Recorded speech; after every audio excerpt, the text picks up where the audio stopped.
Hello and welcome to another episode of the djproject Criterion Collection. And moving on, we're going to Spine 61, Monty Python's Life of Brian, directed by Terry Jones, 1979. Now this may be this may still be on the brief side, but for completely different reasons, unlike with The Night Porter. Yes, I have seen it. Yes, I've seen a lot of the Python's output, including all of Flying Circus, and of course their three films: Monty Python, The Holy Grail, this, and The Meaning of Life. And the only thing that I can really add to this is what kind of not defined the film, but is what has marked the film when it was first released, and that is this blasphemous? And I say no. It certainly does not mock Christ. I don't even think it really mocks Christianity. What it does mock is, and this goes beyond religion. It mocks any kind of gathering of people on a common cause, belief, and kind of what it does to you when you. I don't know quite how to describe, how to put it, but it's basically looking at to me it's more about it's satirizing the human side of gathering and banding together in groups, and it doesn't necessarily have to be religion, because there's a lot of mocking of politics, and particularly British left-wing politics too. Just the bickering and the factioning and having ideological purity tests. You spend most of your time fighting each other as opposed to banding together on the cause. Logic seems to eschew everything. Reality. It doesn't matter if nothing works in reality. You're still going to blindly follow it. And I consider politics to be just as much of a religion as religion itself. So really, I think it runs deeper than just poking fun at, oh, this is just making fun of religion. I think it really mocks at, again, what happens when human beings band together in groups. I would say probably not for the best of reasons. It's not to say that you can't join groups or that groups are bad, but I think for me personally, I'm kind of wary of groups. And it's not that I don't like groups or I don't think that we should band together. It's that there's a tendency to let the group supersede the individual. That you have to basically completely subsume yourself to the group, and sometimes the group can do some really stupid things, and you may not agree with it, but you may have to go along with it because this is all for the sake of the group. This is all for the sake of the collective. And again, I'm not against people banding together. I mean, I think there are definitely times where you should band together, but you have to ask yourself, why are you banding together, and what unites, what really binds you together? Is it? I would like to think that the best groups are brought together because of a mutually shared belief. That is. That it's not just an ephemeral, passionate thing, but this is something that you're really committed to, and it also ultimately benefits everyone involved, where you feel like you're getting some kind of, call it nourishment, call it satisfaction, call it gratification, however you want to view it. As soon as it stops doing that, as soon as it becomes about really stupid trivialities, whether it be following the shoe or following the gourd, whether you call yourself the People's Front of Judea or the Judean People's Front, splitters.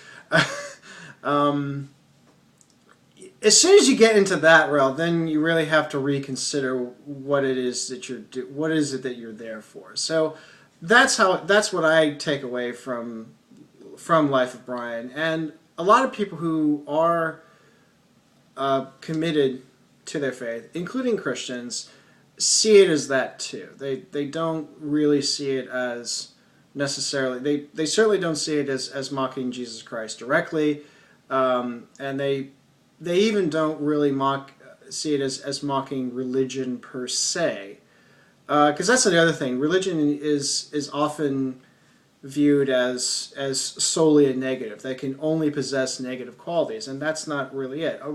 A religion, just a religion, doesn't have to be specifically Christianity, but a religion is really just a system of beliefs that talks about a divinity and its relationship with the world, and that's really it.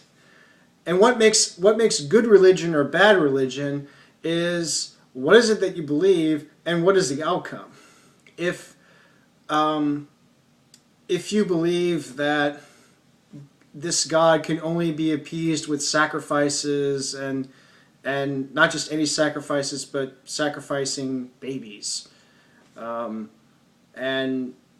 if all the outcome is that you fixate on the sacrifice and you end up with lots and lots of dead babies, then I would consider that to be a bad religion.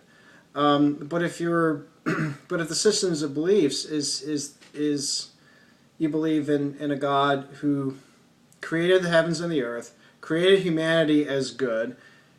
Humanity screws up, but that doesn't get in the way of his love and mercy anyways, and he wants to restore that communion, and he doesn't want anything to get in the way, either sin and death. Then I say that's an example of good religion. Now, have there been people who claim to be Christian and do stupid things? Yes. Being like me being in the church, it does not. I'm absolved. I'm forgiven. I'm renewed, but I can still sin. I can still screw up. I can still fall. The point is to get up and not do it again. To be reconciled to God, reconciled to the church, reconciled with my fellow man, and move on. I am in no way. It doesn't make me perfect, by any stretch. I'm not pure and blameless and without faults. I mean, I definitely have my faults, and that's not the point. The point is to be closer to God and to be closer with my fellow man, and that's what's important to me, and it should be first and foremost important to me, and then the group comes in. People usually have it backwards. It's if you're part of the group, then it's that. That's not entirely the case.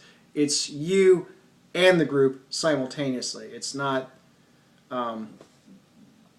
It's certainly not just sign up for this membership card and you get it and then voila, your problems are solved. No, that's not how that works.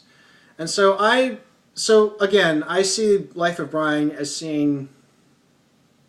mocking more of groupthink, like any kind of just pure and simple groupthink, where you just go along with the herd and you don't really think about what it is that you're going for or what you're believing. I mean one of the sketches that really makes this point is the whole "what have the Romans really done for us?" And then you have this sort of laundry list of things that the Romans have done, but it's still, what have the Romans really done for us? And you just shot yourselves in the foot, really. But yeah, that's how I take Life of Brian, and it's and what makes the Pythons great is that nobody's really immune. There's no real special treatment. You're all equally offended in some respects. Some are more easily offended than others, but it's that kind of it's a free for all, and the best humor does work when it's a free for all, when you feel like everybody is mock and there's no special treatment or anything. Again, there's a lot of political mockery in this, and I would say that there's even more political mockery than there is supposedly religious mockery.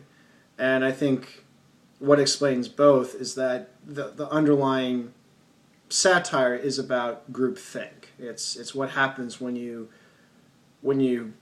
let yourself be guided by the herd, and the absurdities that leads. So that's what I get from Life of Brian.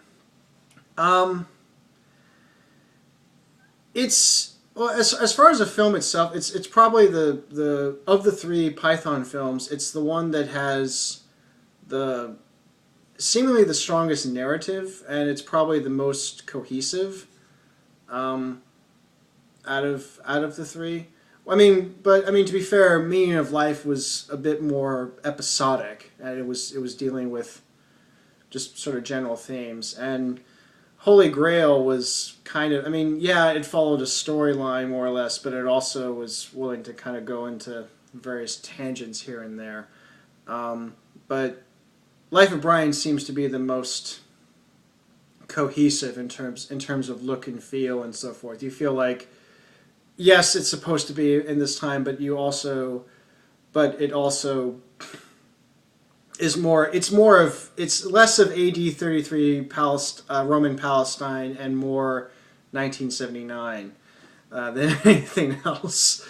But it works. So some of the sketches, some of the moments are kind of hit and miss, but really it's enjoyable. I mean, the parts that I like, again, are whenever I think whenever a group is trying to gather, and particularly the People's Front of Judea stuff is just always amusing, because again, actually I think it's that film that makes me not take politics seriously at all, or most, if not all, political movements. Why I say you guys are morons. Look at yourselves. Look at Life of Brian, and there you go. So there you go. I probably offended some people, but hey, supposedly I'm offended, so I guess maybe it evens out. Maybe, I don't know. Whatever. Anyways, it's fun. What more can I say? Life of Brian. And until next time, take care.